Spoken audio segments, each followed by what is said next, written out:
ओम शांति। जैसे मैंने आपको बताया था, मैं एक अनुभव शेयर करने वाली हूँ। ये अनुभव मेरा एक चमत्कार से कम नहीं है। ये पूरा बाबा की तरफ से एक चमत्कार है मेरे लिए पूरा। मेरा अनुभव सुनाने का मतलब यही है कि अगर आपकी लाइफ में कभी भी कोई भी सिचुएशन ऐसी आती है, तो आपने वहाँ पे अचल अडोल रहना है। जैसे बाबा हमें हर मुरली में बताते हैं कि हमें हमेशा अचल अडोल रहना है और विश्वास रखना है। कभी अपने विश्वास को डगमगाने नहीं देना, है ना। बाबा कहते हैं ना, डगमगाने नहीं देना, आप हमेशा अचल अडोल रहो, अंगद की तरह रहो। वही चीज़ है।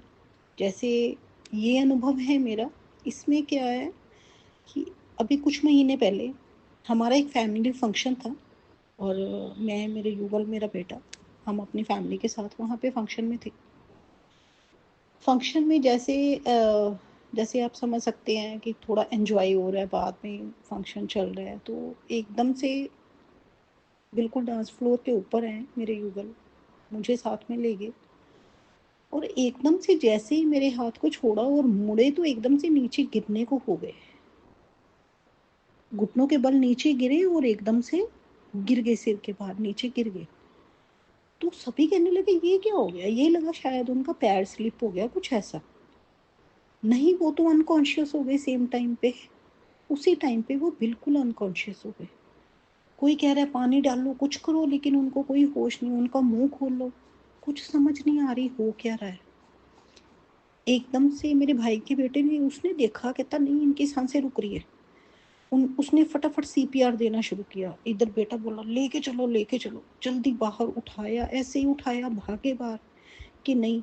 उस टाइम भी ऐसा चमत्कार था कि मेरे मुंह से एकदम से निकला कि हार्ट सेंटर जाना है, हार्ट में जाना है। वो बाबा की तरफ से ही आवाज थी। मुझे नहीं पता था, क्योंकि कभी हार्ट की प्रॉब्लम ही नहीं हुई, कोई ध्यान ही नहीं था कहाँ पे लेके जाना है। तो एकदम से नाम क्या आया, हार्ट सेंटर जाना, वहां ले चलो। जैसे ही वहां से बाहर निकले, आवाजें दे रही हूँ, गाड़ी गाड़ी निकालो गाड़ी निकालो, और किसी को कुछ समझ नहीं आ रहा है कि हुआ क्या है। गाड़ी निकालने की किसी की हिम्मत नहीं बनी कि गाड़ी निकाले। सभी देख रहे हैं हो क्या रहा है। जैसे जब तक लड़के बाहर गए, इधर से आगे बाबा ने एक लड़का भेज दिया। वो लड़की वालों की तरफ से था, हमें नहीं जानता था। उसने जैसे ही देखा कि सिचुएशन कुछ क्रिटिकल है, उसने जल्दी से इतनी स्पीड से गाड़ी मोड़ी, और गाड़ी में जैसे ही लेके गए आगे।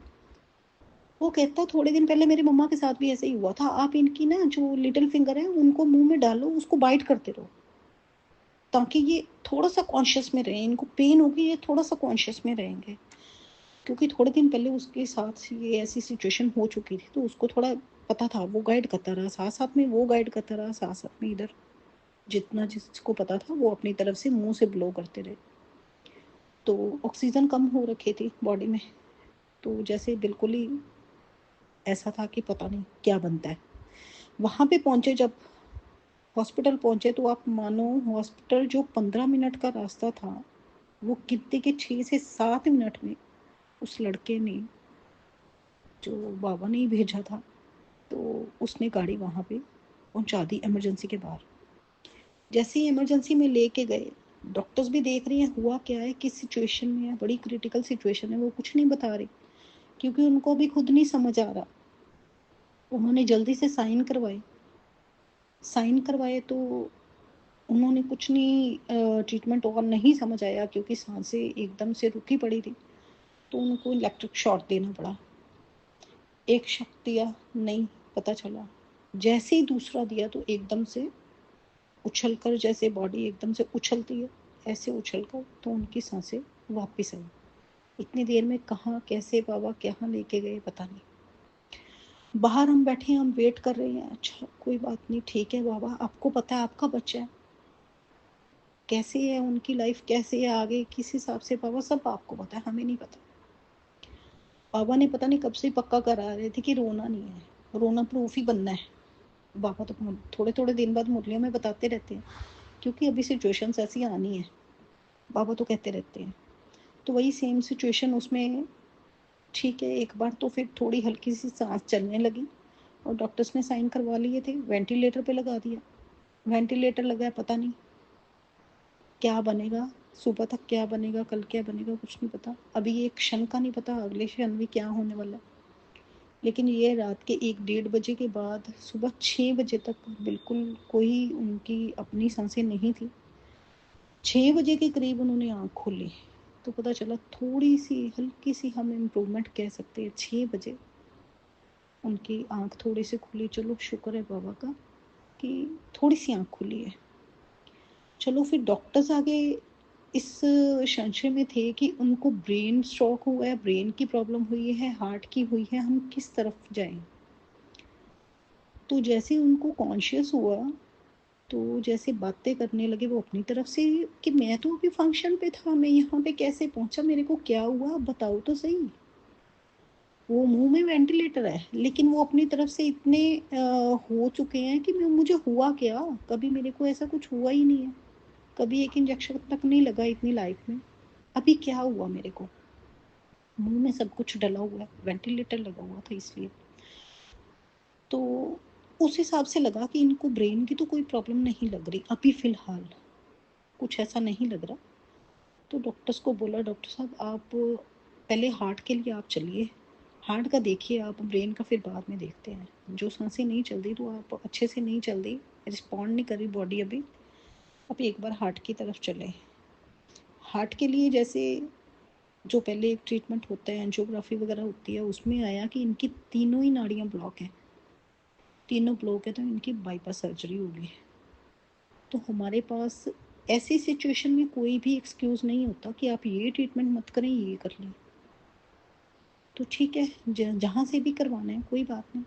एक डॉक्टर से बात हुई तो वो डॉक्टर से बात करके मुझे नहीं लगा कि ये डॉक्टर से हमें करवाना चाहिए। पता नहीं क्यों बाबा ने ऐसी टचिंग क्यों दी, मुझे नहीं पता। तो दोबारा से मैंने जूनियर से बात करी कि आप देखें, आप कोई और डॉक्टर दूसरे हैं, कोई नाम था, उनसे बात करें, मैं नाम नहीं लूँगी यहाँ पे, बट तो मैंने उनसे करवाना है, आप उनसे बात करवा दीजिए एक बार। कहते कोई बात नहीं, जहाँ से आप बोलेंगे आपके साइन होंगे, आप वहाँ से करवाइए, आपका पेशेंट है, ओके। तो मैं उन डॉक्टर से मिलने गई, जैसे बाबा की जैसे जैसे इंडिकेशन मुझे लग रही थी, मुझे फील हो रहा था कि बाबा मुझे ये गाइड कर रहे हैं, ये आगे करना चाहते हैं। जैसे मैं ऊपर गई उन डॉक्टर के पास, तो जो वो डॉक्टर थे, जो सर्जन थे, वो किसी और मतलब अपने पेशेंट के अटेंडेंट को वो गाइड कर रहे थे। जैसे उनको गाइड करते देखा तो जब हमारी बारी आई तो मुझे एक भी क्वेश्चन उनके आगे पूछने का नहीं था। मैंने कहा डॉक्टर साहब आपको जो अच्छा लगता है वो कर दो। तो मैंने कहा डॉक्टर साहब जैसे कह रहे थे कि परसों करना है, परसों करना है। कहते नहीं, परसों नहीं, हमारे पास इतना टाइम नहीं है, आपको सिचुएशन पता है, क्रिटिकल सिचुएशन है अभी भी। मैं बिल्कुल नहीं कहता कि हम वेट करें परसों तक, मैं कल सुबह ही इनको ऑपरेट करूँगा। ठीक है डॉक्टर साहब जैसे आपको ठीक लगता है आप सुबह कीजिए। साइन हो गए, सब कुछ तैयारी हो रही है, ठीक है, डॉक्टर्स की जो अपनी तरफ से है, जो फॉर्मेलिटीज़ हैं वो पूरी हो रही हैं। इधर शाम को मैं बाबा के घर चली गई, मेरा मन नहीं टिक रहा था, मैंने कहा मैं बाबा को मिलने जा रही हूँ आज। हॉस्पिटल में ऐसे ही बैठे मैं चली गई बाबा के घर। जैसे ही वहाँ पे बाबा के घर पहुँची, मैंने कहा आज रश है, अच्छा फिर दिमाग में आ रहा है कल शिव जयंती है ना, इसलिए चलो थोड़ा सेलिब्रेशन होती है बाबा के घर में। तो मुझे नहीं पता था उस दिन बाबा मिलन था, उस दिन बाबा मिलन था।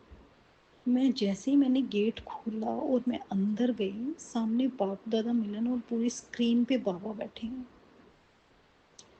अव्यक्त बाप दादा। बाबा बैठे हैं और कह रहे हैं मीठे बच्चे, बाबा बात कर रहे हैं बच्चे। मन इतना हो गया कि आज बाबा खुद आए हैं मिलने, आज बाबा खुद आए हैं तो कुछ भी गलत नहीं होगा, जो भी है बाकी चलो जिसकी जितनी लाइफ है उसने लेके ही जानी है, लेकिन कुछ भी ऐसा नहीं होगा। ये बाबा ने मेरे को पूरी इंडिकेशन दे दी कि नहीं बच्चे तू टेंशन मत ले। चलो बाबा मिलन करने के बाद फिर मैं गई हॉस्पिटल में चली गई। सुबह ऑपरेशन हो गया, ऑपरेशन के बाद जो 4 घंटे का ऑपरेट था वो 2 से ढाई घंटे में पूरा हो गया और वो बिल्कुल ठीक। उसके बाद 2.5 घंटे के बाद मेरे को मैसेज आ जाता है कि आ जाइए आप मिल लीजिए। मैं मिलने गई, अनकॉन्शियस है, क्योंकि तकरीबन वो 6 दिन वेंटिलेटर पे रही उस टाइम। 6 दिन प्रॉपर पूरे वेंटिलेटर पे थे, सांसें अपनी प्रॉपर काम नहीं कर रही थी। कोई बात नहीं। तो उसके बाद वो मिल के आई, ठीक है अनकॉन्शियस है, ठीक है बिल्कुल, ऑपरेशन बिल्कुल ठीक हो गया। डॉक्टर से बात हो गई, वो कहते कोई टेंशन वाली बात नहीं है, ऑपरेशन बिल्कुल ठीक हो गया, आप टेंशन मत लीजिए। वहाँ पे मैंने वो टाइम निकाला। हफ्ते 10 दिन बाद दोबारा बाद में फिर ऑपरेशन के बाद छुट्टी हुई, धीरे धीरे वो कवर अप करते गए, छुट्टी हुई, हम डिस्चार्ज हो गए, घर आ गए। आज मैं बात करूँ तो वो बिल्कुल ठीक है। बाबा की दया, बाबा की कृपा, जो बाबा कहते हैं तुम्हारा विश्वास, वो हमें बहुत ज़रूरी है। अगर हमारा विश्वास है ना अटल, हम बाबा पे विश्वास रख के चले तो कुछ भी गलत नहीं हो सकता। बाकी ये बाबा ने पक्का किया ही हुआ है कि जाना तो है ही है, जाना तो है ही है। जब जब जिसका टाइम आया उसने जाना ही है। तो हमें एक बाबा पर विश्वास रखना चाहिए। मैं कहती हूँ बिल्कुल अपनी लाइफ में आगे अच्छे हैं, पहले से अच्छे हैं और बिल्कुल ठीक है। बाबा जैसे मदद करते हैं ना, हमें सिर्फ लेनी आनी चाहिए। बाबा हर एक पल पर गाइड करते हैं, हर एक पल पर। हम ही भूल जाते हैं, इसलिए कभी भी भूलना नहीं है। बस कोई भी काम है ना, कभी भी कोई भी, मैं कहती हूँ छोटी से भी कोई टेंशन आ रही है ना, तो बाबा को बुला लो, बाबा को बता दो। किसी को बताएंगे ना, कोई देखकर तमाशा बनाएगा, कुछ करेगा। बाबा को बताओ जो भी प्रॉब्लम है, आपकी लाइफ में कोई भी सिचुएशन है, आप बाबा को बताओ, आपको उसका सोल्यूशन पक्का मिलेगा।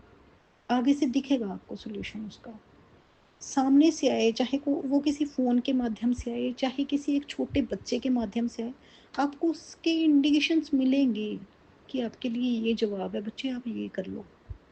और मिलते हैं। मैंने पूरे ये अनुभव किए हैं, बहुत अनुभव है अभी और भी मेरे पास।